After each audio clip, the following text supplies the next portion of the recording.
Hi thinkers, ನಾವೆಲ್ಲ overload ಆಗಿರುವಂತಹ ಬಸ್ಗಳನ್ನ ನೋಡಿರ್ತೀವಿ. ಬಸ್ ಓವರ್ಲೋಡ್ ಆಗುವುದಕ್ಕೆ ತುಂಬಾನೇ ಕಾರಣಗಳು ಇರುತ್ತೆ. ಅದ್ರ ಬಗ್ಗೆ ಮುಂದೆ ಮಾತನಾಡೋಣ. ಈಗ ಭಯಂಕರವಾಗಿ ಓವರ್ಲೋಡ್ ಆಗಿರುವಂತಹ ವಾಹನಗಳ ಬಗ್ಗೆ ನಿಮ್ಗೆ ತಿಳಿಸ್ಕೊಡ್ತೀನಿ. ಅವುಗಳಲ್ಲಿ ಪ್ರಯಾಣ ಮಾಡ್ಬೇಕು ಅಂದ್ರೆ ನಿಮ್ಗೆ ಜೀವದ ಮೇಲೆ ಆಸೆನೇ ಇರಬಾರ್ದು. ನೀವೆಂದು ನೋಡಿರೋದಂತಹ ಓವರ್ಲೋಡ್ ವೆಹಿಕಲ್ಸ್ ಅನ್ನ ಈಗ ನಿಮ್ಗೆ ತೋರಿಸ್ತೀನಿ ಬನ್ನಿ. Overload passenger ship. ಫ್ರೆಂಡ್ಸ್, ನೀವೆಲ್ಲ ಓವರ್ಲೋಡ್ ಆಗಿರುವ ಬಸ್ಗಳನ್ನ ಮತ್ತು ಆಟೋಗಳನ್ನ ನೋಡಿರ್ತೀರಿ. ಆದ್ರೆ ನೀವು ಯಾವತ್ತಾದ್ರೂ ಇಷ್ಟೊಂದು ಓವರ್ಲೋಡ್ ಆಗಿರುವ ಶಿಪ್ ಅನ್ನ ನೋಡಿದ್ದೀರಾ? ಇದು ನಡೆದದ್ದು ಬೇರೆ ಎಲ್ಲೂ ಅಲ್ಲ, ನಮ್ಮ ಪಕ್ಕದಲ್ಲಿರುವ ಬಾಂಗ್ಲಾದೇಶದಲ್ಲಿ. ಅದು ಕೂಡ ಪ್ರತಿ ವರ್ಷ ನಡೆಯುತ್ತೆ. ಸಾಮಾನ್ಯವಾಗಿ ನಾವೆಲ್ಲ ಸಂಕ್ರಾಂತಿ ಅಥವಾ ಯುಗಾದಿ ಹಬ್ಬಗಳು ಬಂದ್ರೆ ನಾವು ಎಲ್ಲೇ ಇದ್ರೂ ಸಹ ನಮ್ಮ ಊರುಗಳಿಗೆ ಹೋಗಲು ಬಸ್ ಅಥವಾ ರೈಲುಗಳನ್ನ ಬಳಸ್ತೀವಿ. ಹಬ್ಬದ ಸಮಯ ಆಗಿದ್ದರಿಂದ ಎಲ್ಲಾ ಪ್ಯಾಸೆಂಜರ್ಸ್ ವೆಹಿಕಲ್ ತುಂಬಾನೇ ರಶ್ ಆಗಿರುತ್ತೆ. ಸೇಮ್ ಇದೇ ರೀತಿಯಲ್ಲಿ ಬಾಂಗ್ಲಾದೇಶದ ಜನರು ಕೂಡ ಈದ್ ಹಬ್ಬವನ್ನ ತುಂಬಾನೇ ಗ್ರ್ಯಾಂಡ್ ಆಗಿ ಎಲ್ಲರೂ ಸೆಲೆಬ್ರೇಟ್ ಮಾಡ್ಕೊಳ್ತಾರೆ. ಅಷ್ಟೇ ಅಲ್ಲ, ಈ ಹಬ್ಬವನ್ನ ಗ್ರ್ಯಾಂಡ್ ಆಗಿ ಸೆಲೆಬ್ರೇಟ್ ಮಾಡ್ಕೊಳ್ಳಲು ಕೆಲವರು ಸಾಲ ಕೂಡ ಮಾಡ್ತಾರೆ. ಅಂದ್ರೆ ಈದ್ ಹಬ್ಬ ಅಂದ್ರೆ ಅವ್ರಿಗೆ ತುಂಬಾನೇ ಮುಖ್ಯವಾದ ಹಬ್ಬ.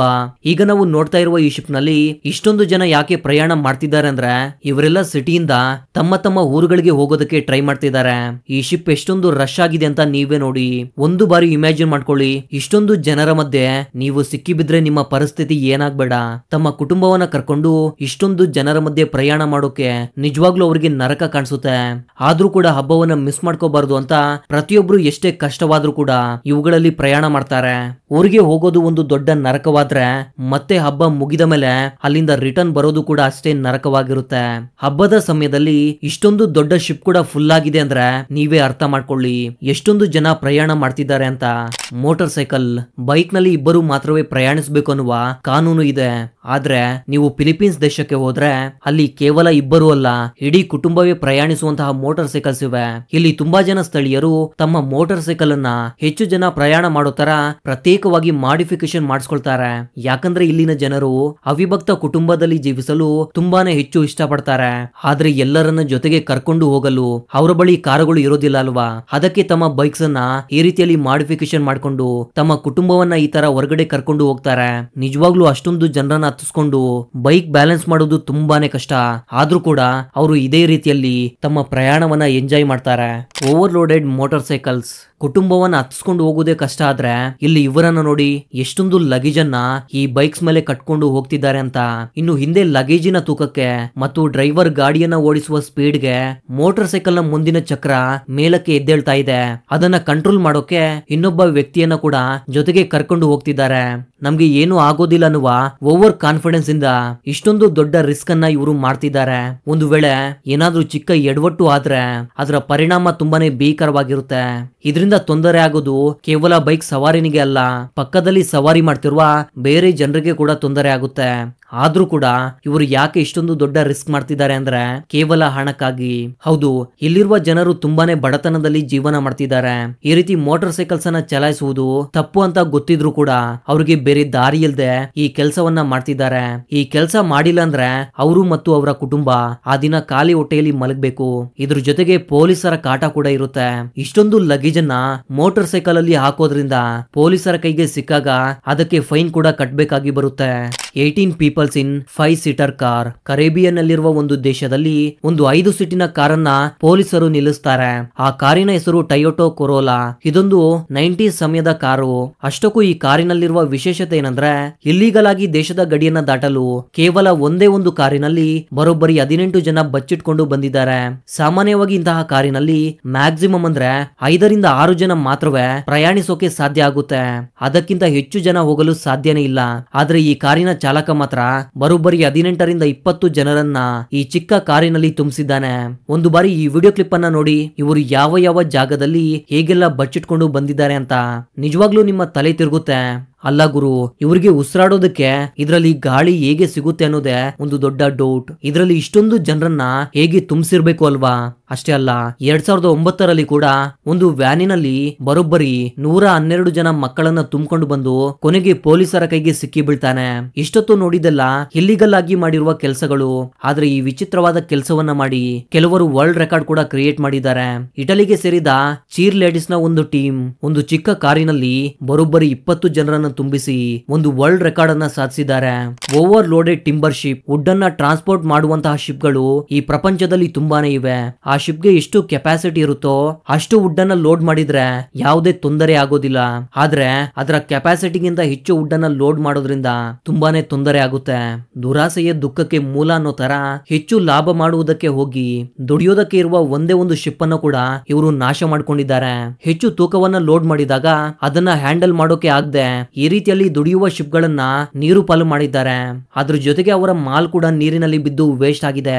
ಇದರಿಂದ ತುಂಬಾನೇ ನಷ್ಟ ಬಂದು ಬೀದಿಗೆ ಬರ್ತಿದ್ದಾರೆ. ಈ ಶಿಪ್ ಗಳಿಗೆ ಇರುವ ಕೆಪಾಸಿಟಿ ಅಷ್ಟು ವುಡ್ ಅನ್ನ ತೆಗೆದುಕೊಂಡು ಹೋದ್ರೆ ಯಾರಿಗೂ ಯಾವ ನಷ್ಟ ಕೂಡ ಬರೋದಿಲ್ಲ. ಆದ್ರೆ ಈ ಮನುಷ್ಯನ ದುರಾಸೆ ಎಲ್ರಿಗೂ ಗೊತ್ತಿರೋದೇ ಅಲ್ವಾ.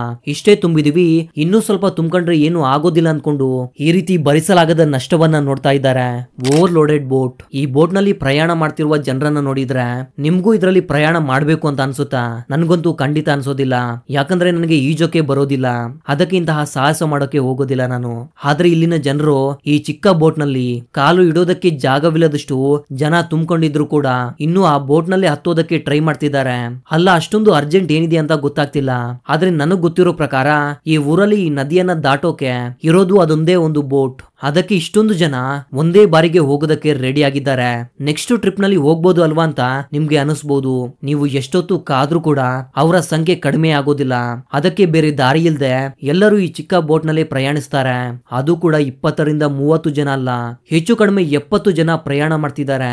ಬೇರೆ ದಾರಿ ಇಲ್ಲದೆ ಇದರಲ್ಲಿ ಪ್ರಯಾಣ ಮಾಡ್ತಾ ಇದ್ರು ಕೂಡ ಸ್ವಲ್ಪ ಹೆಚ್ಚು ಕಡಿಮೆ ಆದ್ರೂ ತುಂಬಾನೇ ದೊಡ್ಡ ಅನಾಹುತ ಸಂಭವಿಸುತ್ತೆ. ಅಷ್ಟೇ ಅಲ್ಲ, ಇಂತಹ ದುರ್ಘಟನೆಗಳು ತುಂಬಾ ಕಡೆ ನಡೀತಾ ಇವೆ. ಇಷ್ಟು ಚಿಕ್ಕ ಬೋಟ್ ಅಷ್ಟೊಂದು ಜನರನ್ನ ಹೇಗೆ ತಡೆದುಕೊಳ್ಳುತ್ತೆ ಅನ್ನೋ ಕಾಮನ್ ಸೆನ್ಸ್ ಕೂಡ ಇಲ್ಲ ಅವ್ರಿಗೆ. Over loaded bus. ಹಬ್ಬಗಳು ಬಂದ್ರೆ ಸಾಕು ಈ ಬಸ್ಸುಗಳಲ್ಲಿ ಮತ್ತು ರೈಲುಗಳಲ್ಲಿ ಜನ ತುಂಬಿಕೊಂಡಿರ್ತಾರೆ. ಈ ಬಸ್ಸಿನ ವಿಡಿಯೋ ಕ್ಲಿಪ್ ಅನ್ನ ನೋಡಿ, ಇದರಲ್ಲಿ ಗಾಳಿ ತೂರೋದಕ್ಕೂ ಕೂಡ ಜಾಗನೇ ಇಲ್ಲ. ಅಂತದ್ರಲ್ಲಿ ಕೂಡ ಇನ್ನೂ ಜನ ಈ ಬಸ್ಸಿನಲ್ಲಿ ಹತ್ತುವುದಕ್ಕೆ ಟ್ರೈ ಮಾಡ್ತಿದ್ದಾರೆ. ಹೇಗೆ ನೇತಾಡ್ಕೊಂಡು ಹೋಗ್ತಾ ಇದ್ದಾರೆ ನೋಡಿ. ಇದನ್ನ ನೋಡ್ತಾ ಇದ್ರೆ ನಾನು ಕಾಲೇಜಿಗೆ ಹೋಗೋದು ನೆನಪಾಗ್ತಿದೆ. ನಾವು ಕೂಡ ಹೀಗೆ ನೇತಾಡ್ಕೊಂಡು KSRTC ಬಸ್ ನಲ್ಲಿ 20 ಕಿಲೋಮೀಟರ್ ಪ್ರಯಾಣ ಮಾಡ್ತಿದ್ವಿ. ನಿಜವಾಗ್ಲೂ ಇದು ತುಂಬಾನೇ ರಿಸ್ಕಿ. ಸ್ವಲ್ಪ ಕೈ ಜಾರಿದ್ರು ಕೂಡ ಹಿಂದೆ ಬರುವ ಗಾಡಿನ ಕೆಳಗಡೆ ಹೋಗ್ಬೇಕಾಗುತ್ತೆ. ಇನ್ನು ಆ ಬಸ್ಸಿನ ಡ್ರೈವರ್ ಅಂತೂ ಆ ಬಸ್ ಅನ್ನ ಹೇಗೆ ಕಂಟ್ರೋಲ್ ಮಾಡ್ತಿದ್ದಾರೋ ಗೊತ್ತಿಲ್ಲ. ಇಲ್ಲಿ ಯಾರು ಬೇಕಂತಲೇ ತಮ್ಮ ಪ್ರಾಣವನ್ನ ಪಣಕ್ಕೆ ಇಡೋದಿಲ್ಲ. ಆದ್ರೆ ವಿಧಿ ಇಲ್ದೆ ಈ ತರ ಬಸ್ಸಿನಲ್ಲಿ ಪ್ರಯಾಣ ಮಾಡ್ಬೇಕಾಗಿ ಬರುತ್ತೆ. ಕೇವಲ ಈ ಘಟನೆಗಳು ಹಬ್ಬದ ಸಮಯದಲ್ಲಿ ಮಾತ್ರವೇ ನಡೆಯೋದಿಲ್ಲ. ಕೆಲವು ಹಳ್ಳಿಗಳಲ್ಲಿ ಸರಿಯಾದ ಸಮಯಕ್ಕೆ ಬಸ್ಗಳು ಬರೋದಿಲ್ಲ. ಇನ್ನು ಕೆಲವು ಹಳ್ಳಿಗಳಲ್ಲಿ ದಿನಕ್ಕೆ 1 ಅಥವಾ 2 ಬಸ್ಗಳು ಮಾತ್ರವೇ ಬರುತ್ತೆ. ಅದಕ್ಕೆ ಬೇರೆ ದಾರಿ ಇಲ್ದೆ ಜನ ಇಷ್ಟೊಂದು ರಶ್ ನಲ್ಲಿ ಕೂಡ ಪ್ರಯಾಣಿಸ್ತಿದ್ದಾರೆ. Over loaded train. ಪ್ರಸ್ತುತ ಬಾಂಗ್ಲಾದೇಶದ ಪರಿಸ್ಥಿತಿ ನಿಮ್ಗೆಲ್ಲ ಗೊತ್ತಿರೋದೆ. ಹಾಗಂತ ಮೊದಲು ಬಾಂಗ್ಲಾದೇಶದ ಪರಿಸ್ಥಿತಿ ಚೆನ್ನಾಗಿತ್ತು ಅಂತ ಅನ್ಕೋಬೇಡಿ. ಬಾಂಗ್ಲಾದೇಶದ ಕ್ಯಾಪಿಟಲ್ ಆಗಿರುವ ಢಾಕಾದಲ್ಲಿ 2 ಕೋಟಿಗಿಂತ ಹೆಚ್ಚು ಜನರು ದೂರದ ಹಳ್ಳಿಗಳಿಂದ ಕೆಲಸಕ್ಕಾಗಿ ಬಂದಿದ್ದಾರೆ.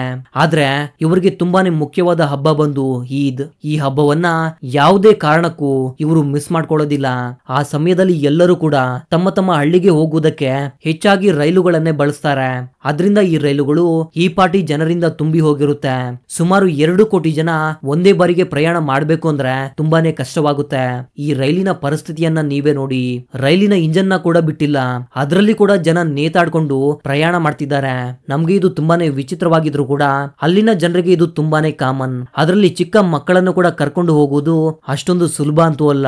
ಒಂದ್ ವೇಳೆ ನಿಮ್ಗೇನಾದ್ರೂ ಚಾನ್ಸ್ ಸಿಕ್ಕರೆ ಇಂತಹ ಭಯಂಕರವಾದ ಪ್ರಯಾಣವನ್ನ ಮಾಡೋಕೆ ಟ್ರೈ ಮಾಡ್ತೀರಾ? ಕಾಮೆಂಟ್ ಮಾಡಿ ತಿಳಿಸಿ. So that was the info my dear thinkers. ಮತ್ತೊಂದು ಇಂಟ್ರೆಸ್ಟಿಂಗ್ ಆದ ವಿಡಿಯೋ ಜೊತೆ ಮತ್ತೆ ಸಿಗ್ತೀನಿ. ಅಲ್ಲಿವರೆಗೂ ಜೈ ಹಿಂದ್, ಜೈ ಕರ್ನಾಟಕ.